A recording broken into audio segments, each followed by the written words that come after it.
Apple Watch Series 4 vs Apple Watch SE.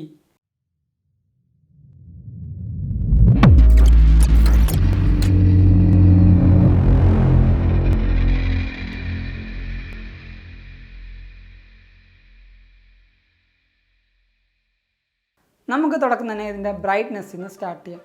Apple Watch series 4 വരുന്നത് LTPO OLED retina display വിത്ത് force touch ആണ്. Apple watch SEയിൽ വരുന്നത് LTPO OLED retina display ആണ്.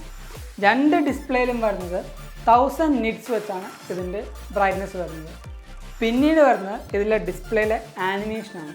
Series 4ഉം series SEയിലും വരുന്ന ഈ ഒരു indication LED indication series 4 ലഭിക്കില്ല. പക്ഷേ series SEയിൽ നമുക്ക് ഇങ്ങനൊരു LED ഇൻഡിക്കേഷൻ നമുക്ക് ലഭിക്കുന്നതായിരിക്കും.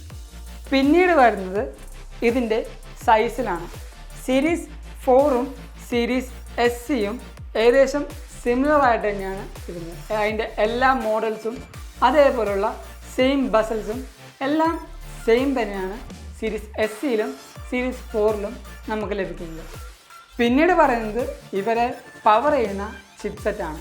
സീരീസ് 4ൽ നമുക്ക് കിട്ടുന്നത് S4 എന്ന് പറഞ്ഞ ചിപ്പും സീരീസ് SEയിൽ നമുക്ക് ലഭിക്കുന്നത് S5, അതായത് സീരീസ് 5ൻ്റെ ചിപ്സെറ്റാണ് നമുക്ക് സീരീസ് SEയിൽ കിട്ടുന്നത്.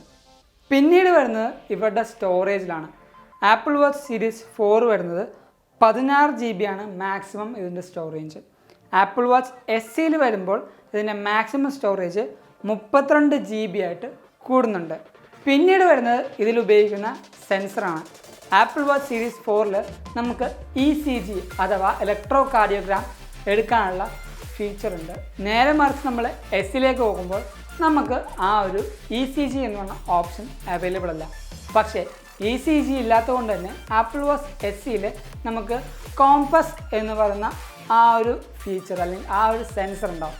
നേരെ മറിച്ച് നമ്മൾ സീരീസ് 4ലേക്ക് നോക്കുമ്പോൾ നമുക്ക് കോമ്പസ് എന്ന ആപ്പും അതിനെ യൂസ് ചെയ്യുന്ന സെൻസറും ഈ ഒരു ആപ്പിൾ വാച്ച് സീരീസ് 4ൽ നമുക്ക് ലഭ്യമല്ല. ഇനി നമ്മൾ നോക്കാൻ പോകുന്നത് ആപ്പിൾ വാച്ച് സീരീസ് 4ലും അതേപോലെ തന്നെ ആപ്പിൾ വാച്ച് SEയിലെ ഹാർട്ട് റേറ്റിംഗ് ആണ്. രണ്ട് ഡിവൈസിലും കറക്റ്റായിട്ട് ആക്യുറേറ്റ് ആയിട്ടാണോ നമ്മുടെ ഹാർട്ട് റേറ്റ്, അതായത് എൻ്റെ ഹാർട്ട് റേറ്റ് മോണിറ്റർ ചെയ്യുന്നതെന്ന് നമുക്ക് ചെക്ക് ചെയ്യാം. അപ്പോൾ ഈ ഡിവൈസിൽ നമുക്ക് ഹാർട്ട് റേറ്റ് നേരെ ഓൺ ചെയ്യാം, ഈ ഒരു ഡിവൈസിലും നമുക്ക് ഹാർട്ട് റേറ്റ് നേരെ ഓൺ ചെയ്യാം. ഇപ്പോൾ നിങ്ങൾക്ക് കാണാൻ പറ്റും രണ്ട് ഡിവൈസിലും ഒരേപോലെ ഹാർട്ട് റേറ്റിംഗ് സെൻസ് ചെയ്യുന്നുണ്ട്. അപ്പോൾ ആക്യുറേറ്റ് ആണെങ്കിൽ രണ്ട് ഡിവൈസിലും ഒരേതായിരിക്കും. ഇപ്പോൾ നിങ്ങൾക്ക് കാണാൻ പറ്റും ഒന്നിൽ 121 നേരെ 116ലേക്ക് മാറി. രണ്ട് ഡിവൈസും ആക്യുറേറ്റ് ആയിട്ട് തന്നെ, അതും സെയിം ആയിട്ട് തന്നെയാണ് എൻ്റെ ഹാർട്ട് റേറ്റ് കറക്റ്റായിട്ട് വാല്യൂ ചെയ്യുന്നത്. ഇപ്പോഴും നിങ്ങൾക്ക് കാണാൻ പറ്റും ഒരു ഹാർട്ട് ബീറ്റ് അല്ലെങ്കിൽ ഒരു നമ്പേഴ്സിൻ്റെ വ്യത്യാസം മാത്രമല്ല, ഇപ്പോഴും കറക്റ്റായിട്ടാണ് നിങ്ങൾക്ക് കാണാം.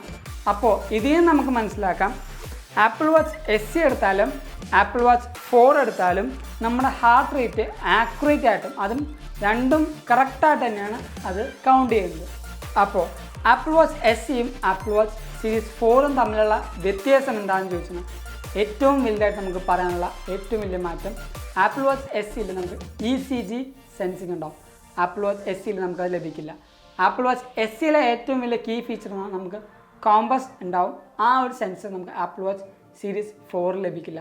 മറ്റ് എല്ലാ ഫീച്ചേഴ്സും സെയിം ആണ്. ഇവൻ ദോ അതിൻ്റെ സ്പീക്കേഴ്സും ബാക്കിലെ മോഡലും എല്ലാം സെയിം ആണ്. പക്ഷേ ഫാസ്റ്റും അതേപോലെ കുറച്ചും കൂടി ഡിസ്പ്ലേ നല്ല ഭംഗിയിലും വന്നിരിക്കുന്നതും സ്റ്റോറേജ് കൂടുതലും ആപ്പിൾ വാച്ച് SEയിലാണ്.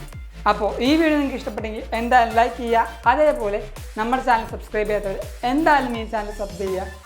പിന്നെ നമ്മുടെ ടെലിഗ്രാം കമ്മ്യൂണിറ്റി ഇപ്പോൾ ഓപ്പൺ ആണ്. അവിടെ എല്ലാവരും പോയി ജോയിൻ ചെയ്ത് ഇപ്പോൾ തന്നെ ഒരു ആപ്പിൾ മെമ്പർ ആവുക.